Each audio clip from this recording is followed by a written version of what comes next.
E aí, tudo Tô bem? falando que tudo bem. Tava falando aqui que a live de hoje é assim, é o primórdio, né? O primário de tudo para poder entender como é que é esse mundo, o que que a pessoa precisa, né, para ter um laticínio, o que que compõe a estrutura de um laticínio, É isso aí. deixar bem claro, né? Acho que é o primeiro passo assim para quem quer começar ou começar a indústria agora ou começar esses projetos agroindustriais agora é o passo um, é saber o que que tem, quais são os equipamentos, como é que é a estrutura.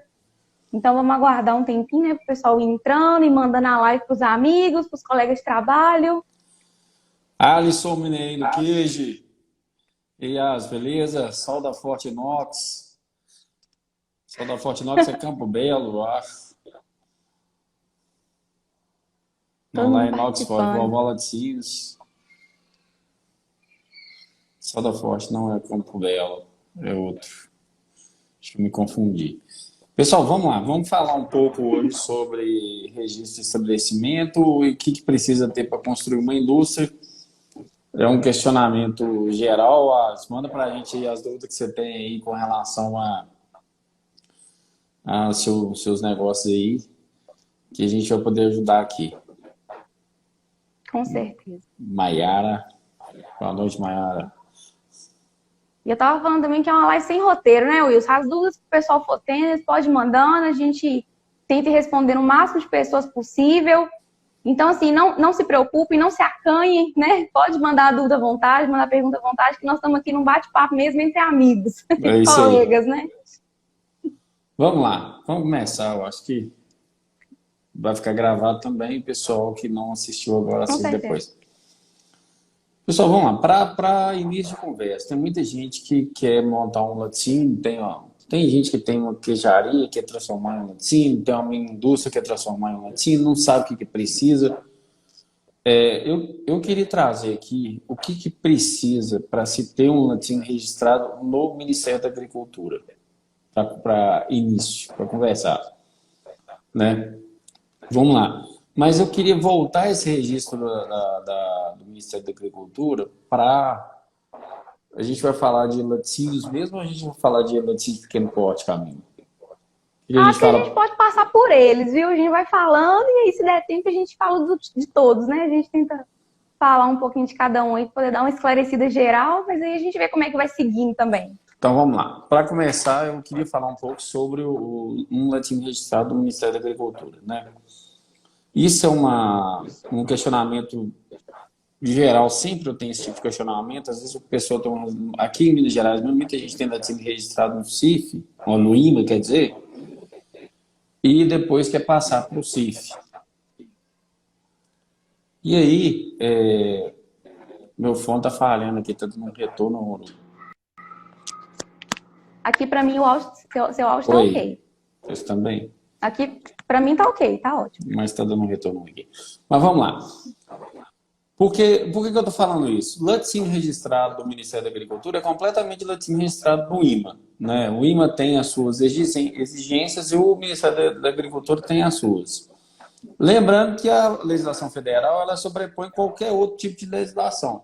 Mas aqui, os SINs, os CIAs, tem algumas exigências que o Ministério não tem e vice-versa. Mas vamos lá. Mas geralmente o Ministério da Agricultura tem uma exigência muito maior do que os órgãos de inspeção estaduais. Então vamos lá. Voltando ao que eu estava falando aqui com relação a registro de estabelecimento do CIF e no CIA. São as particularidades. Isso é muito corriqueiro o pessoal perguntar para mim. Vamos lá. Recepção de leite. Como deve. Eu vou citar laticínio cifado, tá, gente? Então, se tiver alguma dúvida com relação a isso, manda para a gente. Se tiver alguma dúvida com relação ao CIA também, quando eu falo CIA, Serviço de Inspeção Estadual. Cada estado tem o seu nome. Aqui no nosso estado de Minas Gerais é o IMA, na Bahia é a DAB e por aí afora. Então, no caso do CIF, o que a gente. A recepção de leite. Primeira exigência da parte de recepção de leite. O caminhão que transporta leite, o caminhão. Primeiro que o leite tem que ser todo granulizado. Tem a possibilidade de ser latão ainda, mas isso tende a acabar. Então, hoje, para se registrar um laticínio, é interessante que o leite seja granulizado. E a partir daí, a primeira exigência é que tenha um lavador de caminhões. Tem a primeira pergunta aqui do Menino do Queijo. Por que que o CIF não aceita tanto de expansão na plataforma? Você sabe essa? Nossa, eu acho que essa é uma dor, né? Uma dor de todo mundo. Todo mundo que tem registro no Serviço de Inspeção Estadual quer ir para o CIF com um tanque de expansão. Mas realmente não é possível. O CIF exige que tenha um ciclo de estocagem, que o leite seja recebido em placa de fluxo, que a primeira filtração seja com filtro de linha na placa de fluxo e depois ir para o ciclo de estocagem. O CIF não aceita o tanque de expansão. Eu acredito que antes, até há muito tempo atrás, até aceitava, né, Wilson? E agora de jeito nenhum. CIF, infelizmente. O entendimento do Ministério da Agricultura, Alisson, com relação a isso é o seguinte: é que o leite ele tem que ser resfriado imediatamente ao entrar na indústria. Esse é o entendimento do Ministério. O tanque de expansão, se você for analisar como o tanque de expansão funciona, ele vai demorar um período ali muito longo para resfriar um leite. Então, lá na fazenda, o produtor rural tira o leite, até esse leite resfriar, ele demora um pouco, porque o volume de leite é muito alto. Então, o Ministério da Agricultura, ele entende como o resfriamento de leite como um pré-beneficiamento, ele estivesse pré-beneficiando o leite. Então, por isso que se exige que use o resfriador de placas e não tenha tanque de expansão, tanque de expansão produtor rural. O CIE, geralmente, né, por exemplo, aqui em Minas Gerais, aceita que seja tanque de expansão.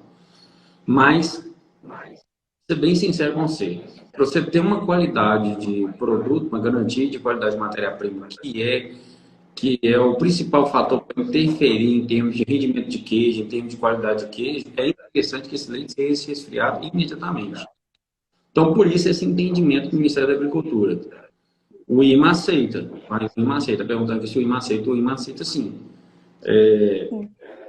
Mas aí, se você for pegar o desenvolvimento microbiológico em 1 grau acima do recomendado, por exemplo, você chega com leite lá a 7 graus, lá na sua plataforma, e ele demora lá 3 horas para resfriar 3 graus, por exemplo. Esse período você tem um desenvolvimento imenso. Eu não sei te falar quantitativamente agora, mas você tem um desenvolvimento imenso de carga microbiológica do leite, a bactéria consumindo açúcar, produzindo ácido lático. Isso vai interferir diretamente no rendimento, lá vamos falar de queijo, vai interferir diretamente no rendimento do queijo. E vai interferir na qualidade do produto final. Por isso esse entendimento do Ministério da Agricultura. Então não é permitido. Voltando aqui ao que eu estava falando, Camila. Ô, Wilson, só um ponto também aqui para poder acrescentar. Apesar do IMA aceitar, gente, é bom, que nem o Wilson falou, além da qualidade do leite, é importante a gente ter em mente também que provavelmente em curto prazo o IMA não vai aceitar também. Então, assim, o que a gente aconselha, né, é sempre se prevenir, se adiantar a esse tipo de mudança. Vai ser o mesmo caso dos latões, que em breve também não vão ter mais, e já ir se acostumando já com esses equipamentos que já são aceitos pelo Serviço de Inspeção Federal, porque o caminho correto é que o Serviço de Inspeção Estadual siga nessa mesma linha, tá? Ele até perguntou, mas nosso leite é 100% granel e chega gelado 3 graus. Ué, sinceramente, eu acho muito difícil chegar a 3 graus. Então, assim, você tem que ter uns produtores muito conscientes para que esse leite chegue a 3 graus. Então, assim, se você está falando, bom, mas eu acho que é complicado. Mas, de toda forma, igual eu estou falando, isso é uma norma que está no Vispoar, não tem como contestar isso, ele não aceita. No caso de agroindústria de pequeno porte, é permitido ser feito isso. Agora, laticínios que não são agroindústria de pequeno porte, não é permitido. O Cristiano perguntou aqui, essa nova lei que registra o SIM vai poder comercializar a nível nacional? Nós que temos IMA, vamos poder comercializar também? Qual lei de registro SIM? Na verdade, ele quis falar o FISB, provavelmente. Ah, tá. Entendi. Você está mais antenado com relação a isso. Sim, o que acontece? Ele falou sim, eu até pensei, porque hoje existe uma lei que é uma comunidade de SIMs. Por exemplo, vários municípios que têm SIM se reúnem e eles geram autorização e equivalência para ter CISB. Então, estabelecimentos que têm SIM desde que façam parte desse consórcio, né, dessa reunião, podem aderir ao CISB e comercializar. Quem tem IMA também pode aderir ao CISB. Inclusive, quem já tem registro no IMA pode solicitar ao IMA, né, ao Serviço de Inspeção, que faça essa adaptação para o CISB. E aí, lembrar, mudar rótulo, né? Todos os rótulos têm que ser alterados, tem que ter o símbolo lá do CISB em todos os rótulos. E aí, o CISB realmente é como se fosse automático. Se você pede a solicitação, o próprio IMA vai abrir um login e senha para o seu estabelecimento no site do eCISB, que agora também é tudo digital, está sendo muito mais fácil, muito menos burocrático. Então, o próprio IMA vai abrir esse login para você e lá mesmo você ativa, né, quais produtos você vai querer registrar com o selo CISB também. E aí você pode comercializar a nível nacional. Isso aí. CISB é tudo de bom. É nova lei que até o artesanal vai poder. Fala Sim, aí registro artesanal aí, Camila. Selo arte.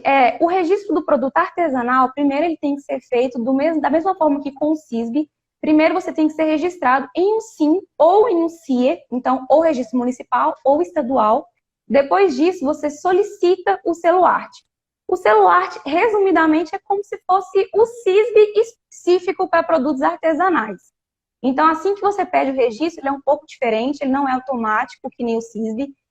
Um fiscal vai até o seu estabelecimento e acompanha seu modo de produção, sua forma de produção, para realmente comprovar que aquele produto é feito de forma artesanal.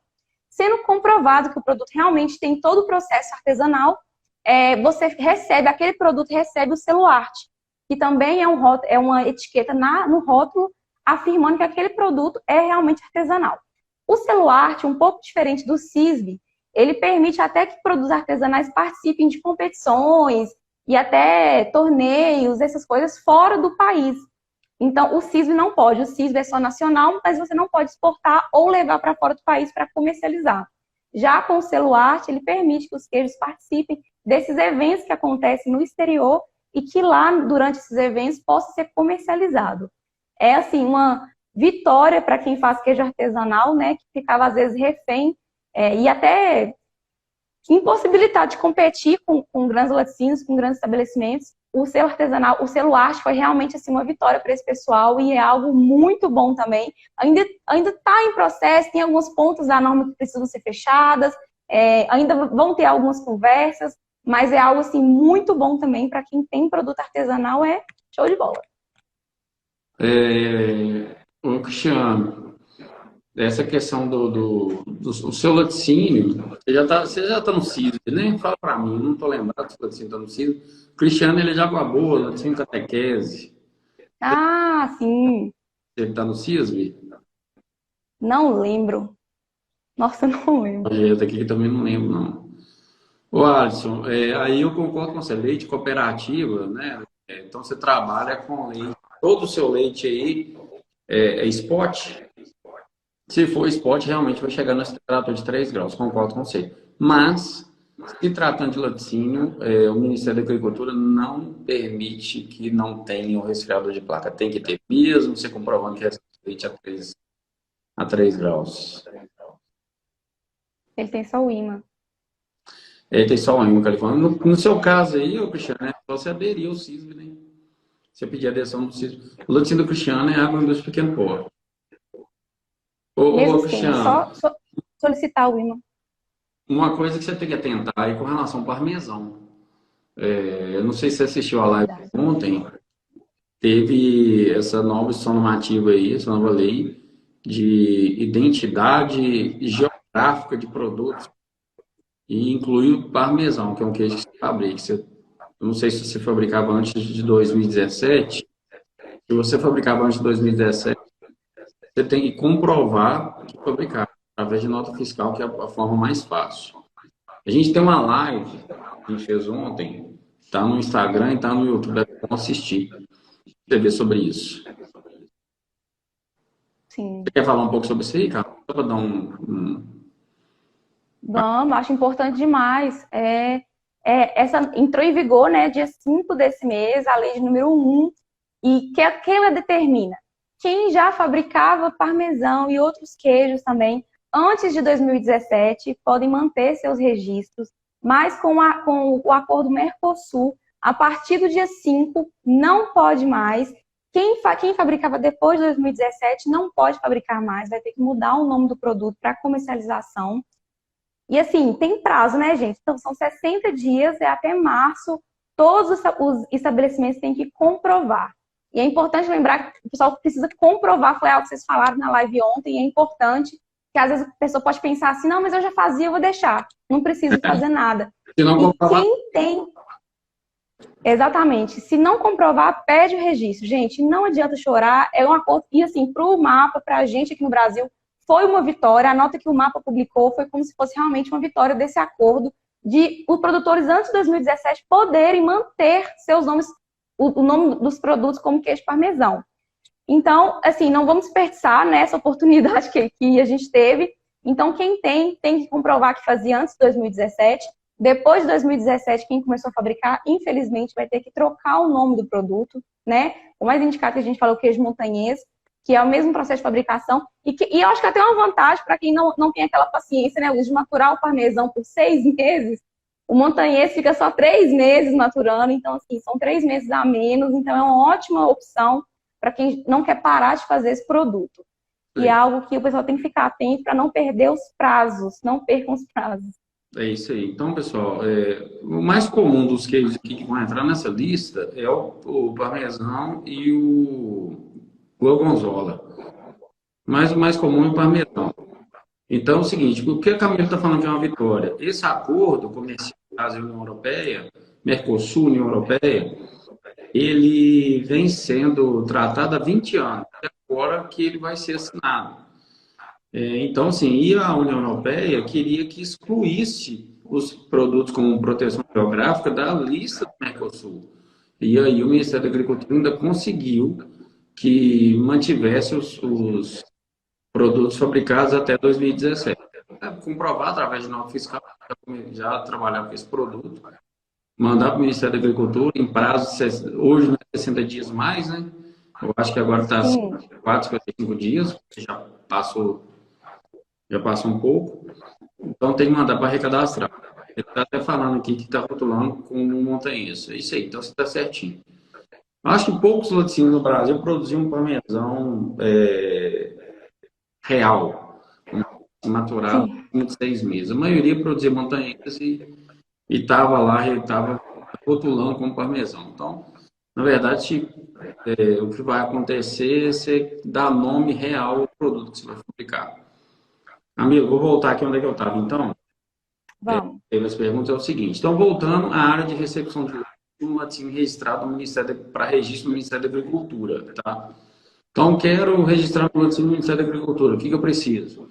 Recepção de leite, igual eu falei, é imprescindível que a indústria tenha ou terceirize a higienização dos caminhões. Então, todo caminhão de leite granulizado que vai entrar na indústria tem que entrar higienizado ou ter uma área de higienização na própria indústria. Então, quando a gente vai desenvolver um projeto aqui para mandar para o Ministério da Agricultura, ou a gente declara que ele é terceirizado, mas aí terceirização não é uma coisa de boca. A terceirização tem que ser comprovada através de contrato e recibos de pagamento que aquela terceirização está sendo feita. Tá? Chegou o leite na plataforma, o que é que precisa a partir daí? Aí, vou de conta que o Alisson estava perguntando aqui. O Ministério da Agricultura não permite que se use tanque de expansão nas plataformas de laticínio, ao contrário de alguns órgãos de inspeção estadual, como o IMA aqui de Minas Gerais, que permite. Você tem que ter um resfriador de placa, que é um equipamento similar ao pasteurizador, mas ele só tem a parte de resfriador. E você tem que ter um sistema de refrigeração de água para fazer a troca de calor. Quais sistemas são esses? Hoje a gente tem 3 sistemas que funcionam muito bem. É o banco de gelo por amônia, o banco de gelo por freon ou o sistema chiller. Qual que é mais eficiente? O sistema chiller é um sistema mais novo, de maior eficiência. Embora tenha um consumo um pouco maior de energia, mas é um sistema muito mais eficiente porque consegue refrigerar o leite imediatamente em temperaturas inferiores a 3 graus, vamos colocar assim, ele resfria 3 graus. Então, recebeu o leite tem que passar por uma placa de fluxo, passar por um sistema de filtragem, que isso aí envolve todos os laticínios, mesmo imã quanto CIF, é passado pelo fio de linha. Do fio de linha, ele já tem que passar primeiramente no resfriador de placas, onde ele vai dar uma quebra na temperatura, baixando lá para essa temperatura que eu estou mencionando, em torno de 3 graus. E, posteriormente, ele pode ser estocado em tanque de estocagem isolado termicamente. Então, se usa estocagem, eu recomendo que seja inox, inox. Tem muita gente que usa inox, aço carbono. Aço carbono não é problema para a porque tem muita descamação. O que eu estou falando de tanque de aço carbono? Porra, dentro ele é inox, tá? A empresa diz que o produto tem contato com inox. Isso aí não pode ser outro material, mas por fora, alguns tanques são aço carbono, aquele tanque branco. Esse tanque é um tanque antigo e dá muito problema. Essa é uma questão. Então, se for adquirir, dá prioridade para o inox e não para o inox aço carbono. Praticamente está sendo extinto aí nas indústrias. Algumas ainda tem, mas são poucas. Com relação ao laboratório, que está vinculado a essa parte de recepção de leite, é necessário que tenha laboratório físico-químico, mas não é obrigatório que se tenha laboratório microbiológico. Só é obrigatório o laboratório microbiológico se você fabricar leite para consumo direto. O HT, leite pasteurizado. Acho que é basicamente só esses dois produtos, né? São os únicos. Por que dessa exigência? Porque a análise microbiológica desse leite ela é diária. Então, você não tem como terceirizar. Você vai ter que mandar uma amostra de leite para um laboratório terceirizar todos os dias. E o Ministério entende que é inviável, né? E não só mandar todos os dias, Wilson, como esperar o resultado para poder começar a fazer qualquer coisa. Então, assim, é totalmente fora de questão. Exatamente. Então, assim, para leite de consumo, é imprescindível que se tenha um laboratório de microbiologia. Hoje, grande Helder, beleza? Hoje, boa noite. Ainda tem processos de laboratório microbiológico mais simplificado, usando placa de petrifilme, entre outras. Isso aí já simplifica muito. Pode ser usado isso aí tranquilamente. Então, beleza. Não trabalhou com leite para consumo, não é obrigatório que você tenha um laboratório de microbiologia. E eu, assim, em termos de recomendação nossa aqui da Consular, a gente tem que avaliar vários pontos. Quer ter uma eficiência maior de produção? Sempre a gente está tratando aqui de padronização de produto. O que é mais importante na indústria? Padronização de produto. É ela que vai determinar a lucratividade de um laticínio. Sendo bem franco com vocês aqui. Laticínios que têm problemas financeiros, pode olhar lá na ponta que o produto é totalmente padronizado. A padronização que eu estou falando aqui não é padronização de produto, não. É padronização de processo. E para você ter essa padronização de processo, é necessário que se faça análise microbiológica.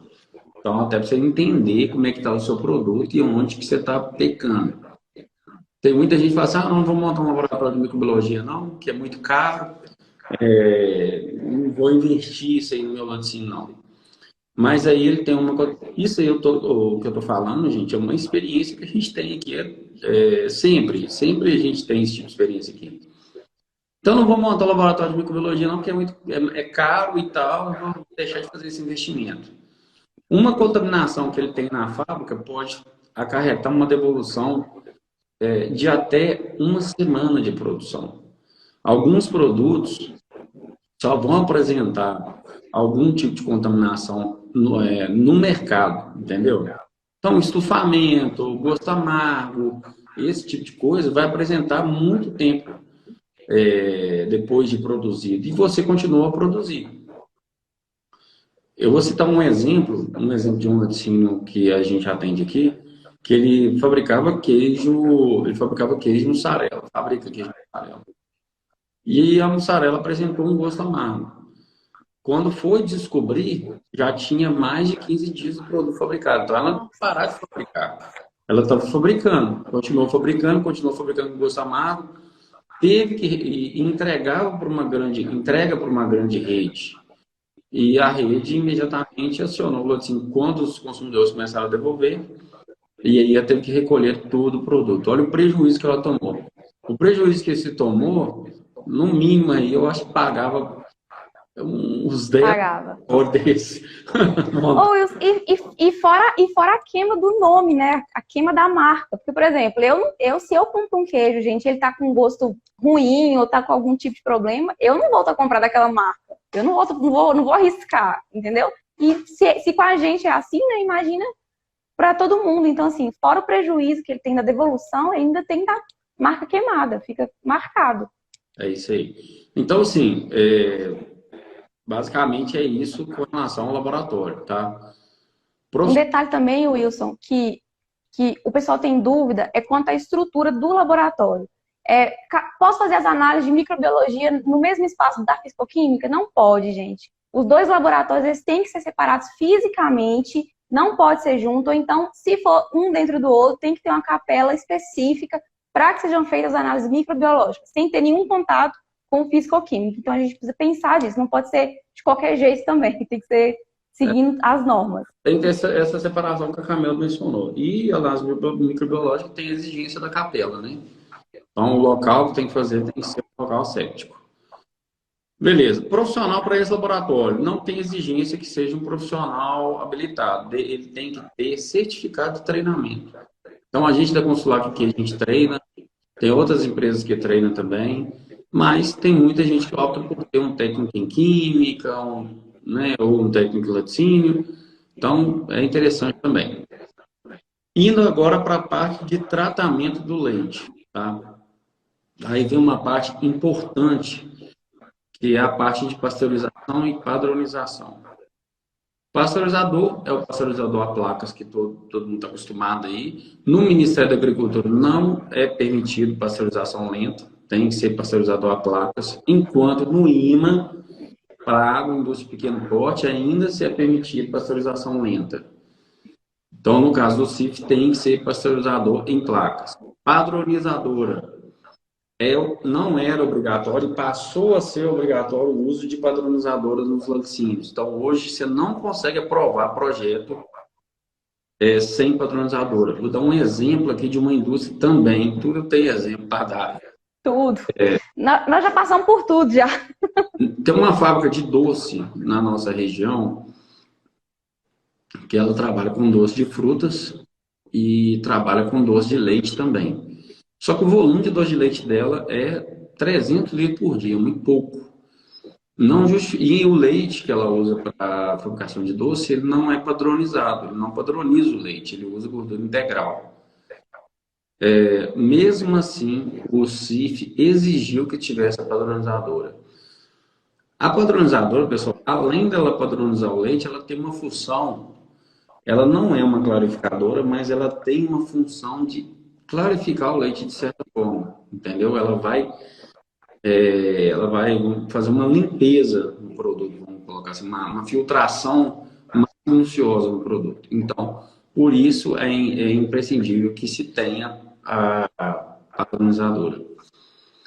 Eu quero desnatar soro proveniente da fabricação de queijo. Vou usar, eu já tenho uma padronizadora, vou usar a mesma padronizadora para me desnatar o soro. Proibido, não pode. É entendimento do Ministério da Agricultura que esse desnate de soro tem que ser feito separado da padronizadora de leite, tá?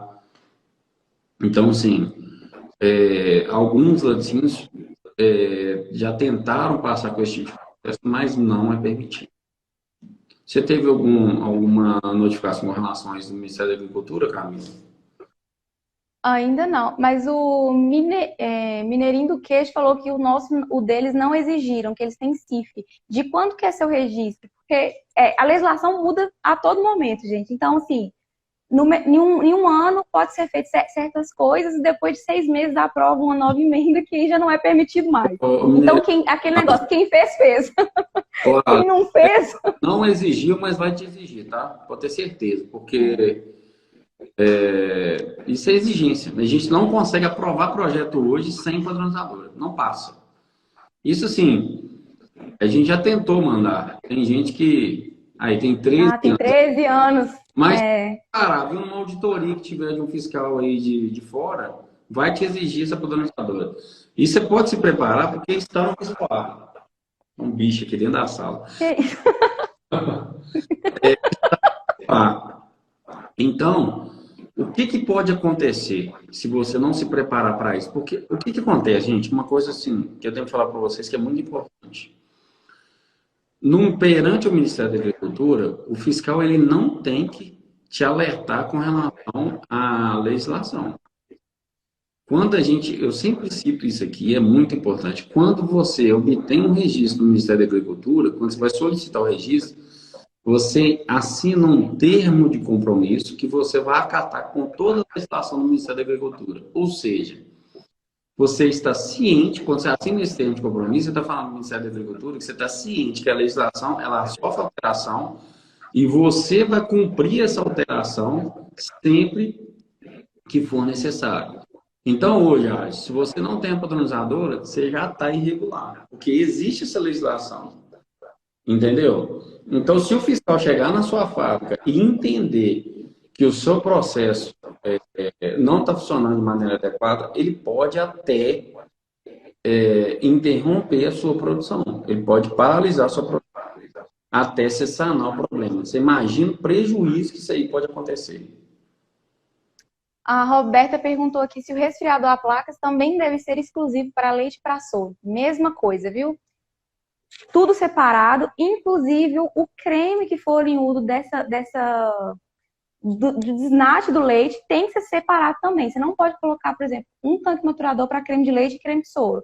Ambos os produtos são diferentes, então eles têm que ficar diferentes, os equipamentos têm que ser diferentes, tubulação diferente, tudo independente. Um para o leite e um para o soro.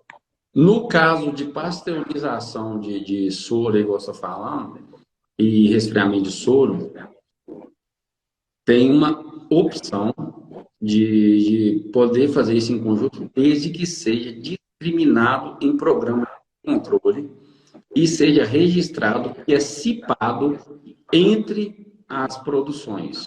Difícil de fazer isso, tá? É muito difícil de comprovar isso. Então, assim, desde que tenha discriminado, desde que tenha registro, desde que você consiga comprovar que o equipamento é cipado entre, por exemplo, pasteurização de leite e pasteurização de soro, aí sim você vai conseguir passar. Agora, padronizadora não passa de jeito nenhum, não é aprovado. Não tem como aprovar isso. Isso aí tem que ser separado, é bem claro. Só que eu acho que no caso de resfriamento é muito mais fácil, porque os equipamentos não são equipamentos tão caros. Né? Então, você colocar um equipamento aí, um palete, um soro, é tranquilo. No caso de pasteurizador, que a gente está falando de um equipamento mais caro, é mais complexo. Então, assim, cai nessa questão que eu estou falando. Beleza, Roberto? Que eu tenho esclarecido. E lembrando também, né, Wilson, que, por exemplo, para a gente conseguir aprovar um projeto com esse esquema que o Wilson explicou, né, essa etapa para usar o mesmo equipamento, o CIF vai perguntar milhares de vezes, eles vão pedir minuciosamente como que isso vai funcionar, para eles terem registro disso, e se caso isso seja aprovado, eles vão ficar em cima para ter certeza que tudo está sendo cumprido, né? Porque a gente faz uma inscrição inteira no memorial e nos ofícios, é minucioso, então assim, eles vão questionar. É o tipo de coisa que, como não é tão comum, quando a gente manda, o questionamento é certo e o detalhamento também. Então, eles vão cobrar que seja feito exatamente da forma que foi descrita. Ô Roberto, só completando aqui, a pasteurização de soro depende para qual finalidade. Qual que é a finalidade? Se for para concentrar, tem que ter pasteurizador separado, até porque por questões de volume, se for concentrado, né? Se for para outro, tem que ver o produto aí que você está usando a pasteurização de soro, porque não é muito comum. É mais o resfriamento mesmo desse soro. O menino do queijo está colocando mais. Se eu desnatar meu leite, cai a minha qualidade. Não. Desnatar não tira a qualidade do leite. Que queijo que você está fabricando aí? Ele já colocou aqui em câmera qual queijo está fabricando? Não. O produto ainda não. Mas ele já falou também que, por incrível que pareça, ele busca a desnatadeira no sábado. Então, o problema é resolvido. Mas essa questão de padronização e qualidade, ó, no meu entendimento, é o seguinte, padronização de lei, a Roberta colocou aqui venda de solda. Então aí você vai precisar do resfriador de placa só. Eu te aconselho que seja resfriador separado, igual o Camilo falou aqui, ô, Roberto. É necessário que seja separado. Tá?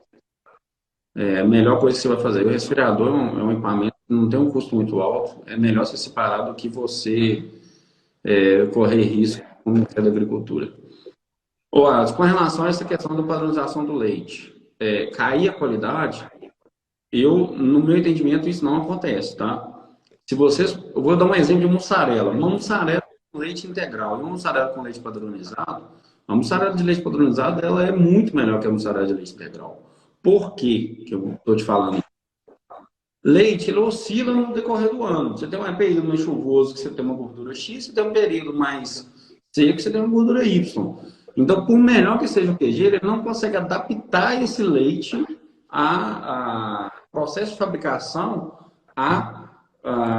as características fisicoquímicas do leite, entendeu? Então, os QGs, eles tentam adaptar isso para quem não tem padronizador, mas isso não acontece na maioria dos casos. Então, a padronização, você consegue uniformizar o produto, você consegue o produto padronizado. Então, entrou um leite lá, entrou um leite na sua produção lá com 3%, o ano inteiro você vai ter um produto padronizado, a salvo de algum problema de produção. E outra, esse creme, vamos falar aí você está falando de doce de leite, né? É interessante que seja padronizado, é interessante que seja de 3%. Só uma acréscimo aqui, Wilson, que ele falou que vai pegar essa desnatadeira no sábado. Só pode instalar ela no estabelecimento se já tiver avisado o CIF, tá? Mandar um projeto de reforma e ampliação, avisando que aquele equipamento vai ser incluso ali, aonde ele vai ficar. Só depois que o CIF aprovar isso, você pode instalar isso no estabelecimento. Pessoal, não faça antes do projeto aprovado, porque isso dá uma multa, assim, fora a dor de cabeça. Pessoal, isso que a Camila está falando agora é de extrema importância. Para todos que estão aqui, para todos que estão assistindo essa live, mesmo que seja depois daqui. O que está mais acontecendo agora é o fiscal de CIF indo no latim e comparando o latim com a placa. Então, assim, isso está acontecendo demais.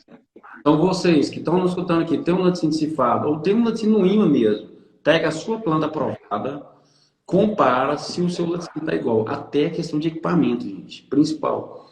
Vai adicionar qualquer equipamento na indústria, tem que mandar projeto de reforma e ampliação. Ah, mas vou aumentar só um tanque. Ah, vou aumentar igual o caso do Alisson. Vou colocar o desnatadeira. Tem que mandar projeto para o Ministério da Agricultura. Senão, você pode ser autuado. E a gente está tendo laticínios autuados aqui com relação a isso. Então, assim, o que chega para a gente aqui de projeto com caráter de urgência, porque está sofrendo penalidade fiscal, é um número muito grande. Inclusive, tem aí na sua fábrica aí deficiência com relação a isso, entre em contato com a gente aqui, a gente vai ter o maior prazer em ajudar você e vamos fazer essa adequação, entrar com um projeto de adequação, mesmo que você já alterou. Gente, a gente já pegou fábrica que fez construção grande dentro da fábrica e não mandou projeto nenhum. E assim, tivemos que mandar o projeto com urgência, solicitando a reforma e ampliação, conseguimos aprovar e graças a Deus não tem problema nenhum. Mas risco que se corre, entendeu? E outra coisa importante, mandou um projeto para o Ministério da Agricultura, não pode mudar depois mais não, tem que finalizar o projeto. Gente, isso é extremamente importante. Mandou um projeto de reforma, aí mandou um projeto, por exemplo, com uma desnatadeira só. O projeto está lá em andamento e foi aprovado. Aí, quando você vai comprar uma desnatadeira, você fala assim, não, vou comprar duas que eu vou usar para outra coisa. E aí, gente, não pode fazer isso. E a gente não consegue avisar o CIF, CIF, aqui tinha só uma, agora vai ter duas. E o CIF dá ok. A gente tem que parar esse processo, enviar um novo processo para o CIF, pedindo cancelamento do que foi aprovado, para depois entrar com esse novo processo, onde vão ter 2 equipamentos daquele. Não é um processo rápido, é um processo demorado, é burocrático. A outra opção que o estabelecimento tem é colocar um equipamento do jeito que foi aprovado, pedir o fiscal para fazer a vistoria em loco, o fiscal vai, vistoria em loco, libera aquele estabelecimento e depois disso a gente manda um novo projeto só para impedir a inclusão.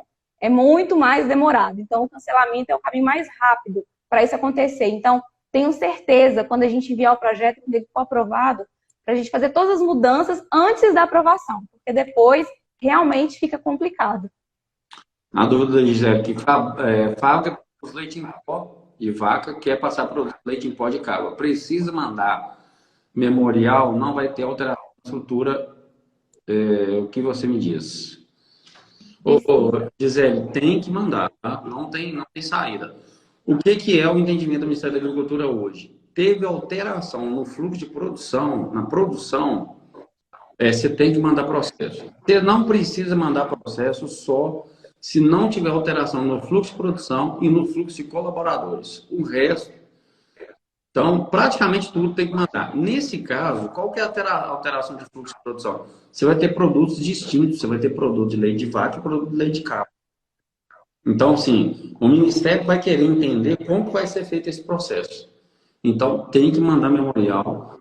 E se tiver alteração de equipamento, alguma alteração de equipamento aí, você tem que mandar também. Porque no caso aí, por mais que eu não vou mexer na estrutura, mas pode ser que vai ter alteração de equipamento. Porque você vai ter que ter um ciclo para receber esse leite de cabra, né, distinto do ciclo que vai receber leite de vaca. E o processo vai ter que ser separado também. E isso vai ter que estar bem claro, entendeu? É isso aí, né? Que dor de cabeça, mas a gente precisa dele. Só que aí, o Mineirinho, é assim, não vou sair em defesa, não, mas é o seguinte, cara. A fiscalização, a gente pode entender as coisas de ambos os lados. Você pode entender como uma dor de cabeça, como uma encheção de paciência, uma coisa ruim. E você pode entender como uma coisa boa que está te forçando a produzir produtos de qualidade. Pensa em países que não têm uma fiscalização tão rigorosa igual a nossa, como que é? Entendeu? Essa questão sanitária.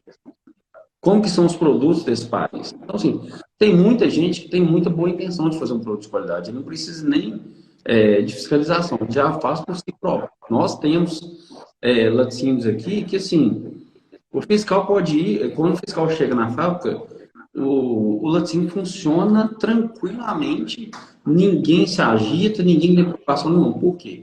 Ele é um cara bem intencionado, está fazendo tudo de maneira correta e atende a legislação do Ministério da Agricultura. Enquanto tem gente que eu não tenho coragem de consumir o produto do laticínio. Então, assim, eu conheço alguns laticínios registrados no Ministério da Agricultura, registrados no IMA, que a situação é ruim. Então, assim, e olha a exigência do CIF e do IMA. Aí uma exigência imensa. Então, assim, a gente tem que pensar de ambos os lados. E eu falo o seguinte, essas legislações, elas vêm cada vez pressionando mais justamente para a gente crescer junto. Se a gente não tiver um movimento, a gente não cresce, a gente fica estagnado. Então, tenta pensar por esse ângulo que eu estou te falando, por mais doloroso que seja, às vezes, eu sei que é investimento alto, eu sei que a exigência é muito grande, mas tenta pensar por esse ângulo, você vai ver que a coisa anda quando a fiscalização aperta. A Gisele colocou aqui, obrigado, você não fez, Gisele. Obrigado. Prazer. É isso aí. Ô, Wilson, essa questão, com certeza. E essa questão da dor de cabeça, eu acho que assim, a gente tem que escolher a dor de cabeça que a gente quer ter, né? Qual problema a gente quer ter? Por exemplo, é difícil aprovar um projeto, fazer tudo que eles estão falando? Pode ser uma dor de cabeça? Pode ser uma dor de cabeça. Mas e a dor de cabeça de ter um estabelecimento interditado, de perder uma produção inteira, de ter produto descartado, de pagar multa? Então, assim, qual dor de cabeça a gente quer ter, né? Então, cada um tem a escolha. Qual dor quer sofrer, qual luta quer lutar. Algumas são mais fáceis, outras são mais difíceis. É uma coisa que o pessoal de laticínio eles ficam brigando com essa questão de Ministério da Agricultura. Gente, a gente entrou no ramo, tem que se adaptar ao ramo, é exigência. Ninguém entrou sem saber disso, né? Então tem que se adaptar, tem que fazer, não tem como, não tem saída. E não adianta, eu acho que se fosse mais brando seria pior, para te falar a verdade. Com toda a rigidez que a gente tem do Ministério da Agricultura, dos órgãos de inspeção estadual, ainda tem cliente clandestino, sem registro, rodando no mercado aí, entendeu? Então, assim, eu recebo muito aqui algumas postagens de IMA, CIF, em blitz, pegando produto e jogando um produto fora, o pessoal falando que é um absurdo. O pessoal indignado nos comentários. É uma pessoa para quem está sofrendo aquela situação ali, realmente. Mas e para você, Alisson, que trabalha esse fato, que investe em tecnologia, que tem laboratório, que tem uma série de coisas que você tem que cumprir, concorrendo com o queijo clandestino? Entendeu? Complicado. Então, quando o Ministério INMA pega um queijo desse, a pessoa que está ali com o queijo sendo apreendida, ela já sabia do risco que ela está correndo. Vou dar um exemplo básico aqui. Se você comprar um carro, não tiver carteira de motorista, e ficar rodando na BR sem carteira de motorista, o dia que o policial pegar, você vai reclamar que ele pegou? Você já sabia do risco que você estava correndo. Entendeu? Você sabia que o seu carro poderia ser apreendido em qualquer momento. E não é diferente para esse tipo de produto. Com certeza. O Wilson, Fora para o consumidor, né? para nós tocar aquela nossa conversa. Beleza, estou te aguardando. Pode ir aqui que nós estamos à disposição. Pessoal, seguinte, eu acho que estouramos um tempo aqui, já passou. Eu só fui até o pasteurizador, não dei sequência. Quarta-feira que vem, eu vou dar sequência do pasteurizador para sempre, para frente, tá? Nós vamos falar do pasteurizador para frente. Importante, pessoal que está participando, manda para a gente. Eu vou pedir a Camila para abrir uma caixinha de perguntas lá. Manda para a gente as dúvidas de vocês com relação a essa questão do Ministério da Agricultura, que é muito comum. Manda e já abre o leque para nós aqui para a gente introduzir a conversa na quarta-feira que vem. Beleza? Exatamente.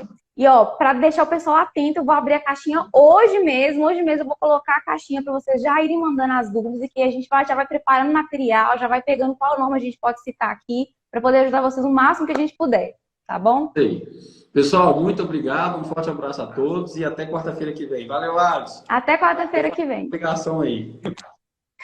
Obrigado, Wilson. Até semana que vem. Valeu, tchau, tchau.